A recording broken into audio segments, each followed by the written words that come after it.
সংগ্রামী ভাই এবং বন্ধুগণ, জাতীয় নির্বাচনের আগে গণভোট সহ ৫ দাবিতে গত সেপ্টেম্বর থেকে সমমনা ৮ দলকে নিয়ে রাজপথে সরব বাংলাদেশ জামায়াত ইসলামী। এরই মধ্যে নভেম্বরের শুরুতে একই দিনে জাতীয় নির্বাচন ও গণভোট আয়োজনের নির্দেশনা দেন প্রধান উপদেষ্টা। আগামী জাতীয় সংসদ নির্বাচনের দিনেই গণভোটের আয়োজন করা হবে। প্রধান উপদেষ্টার ঘোষণায় জনগণের আকাঙ্ক্ষা পূর্ণ হয়নি। তাৎক্ষণিক প্রতিক্রিয়ায় এ সিদ্ধান্তকে গণ আকাঙ্ক্ষা বিরোধী আখ্যা দিলেও সে সময় কঠোর কোনো কর্মসূচিতে যায়নি জামায়াত। তবে গত শনিবার থেকে শুরু হওয়া ৮ দলের ৭ বিভাগীয় সমাবেশে হঠাৎ করেই জাতীয় নির্বাচনের আগেই গণভোটের দাবিতে অনড় অবস্থান তুলে ধরেন দলটির শীর্ষ নেতারা।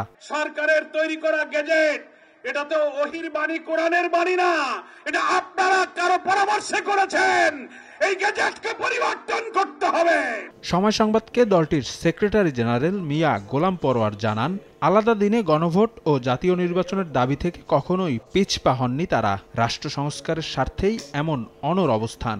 চায়ের সাথে সবাই খোঁজে প্রিয় দোস্ত, শুধুমাত্র প্রাণ টোস্ট। আমার দোস্ত প্রাণ টোস্ট। ক্ষমতার কেন্দ্রে গিয়ে কেউ যেন কর্তৃত্ববাদী না হয়, এভাবেই আমরা যে সংবিধানের সংস্কারগুলো করছি, রাষ্ট্রীয় কাঠামোটা, এটা পাবলিককে বোঝানোর প্রয়োজন ছিল এবং সেটা জাতীয় নির্বাচনের আগে এটা বুঝাইতে হবে এবং তার আগে ভোট হতে হবে।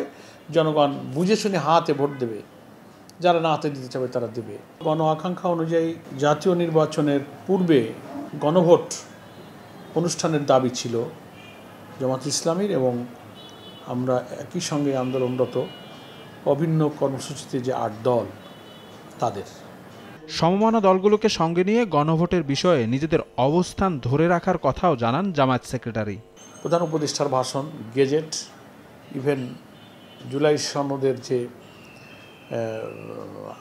আদেশ জারি হলো, সব জায়গাতেই একই দিনে গণভোটের বিধান রাখা হয়েছে। আমরা ৮ দল একথা এখনও বলে যাচ্ছি যে এটা না করার কারণে যে সংশয়, যে সংকট তৈরি হলো, এটা সরকারকে দূর করতে হবে। এই আন্দোলন এই দাবি থেকে সরে যায়নি। আমরা এখনও বলতে থাকব যে আপনি সুযোগ আছে, আপনি গণভোট আগে দেন। দাবি পূরণ না হওয়া পর্যন্ত রাজপথে থাকার হুঁশিয়ারি এই জামায়াত নেতার। শফিক মুন্সি, সময় সংবাদ, ঢাকা।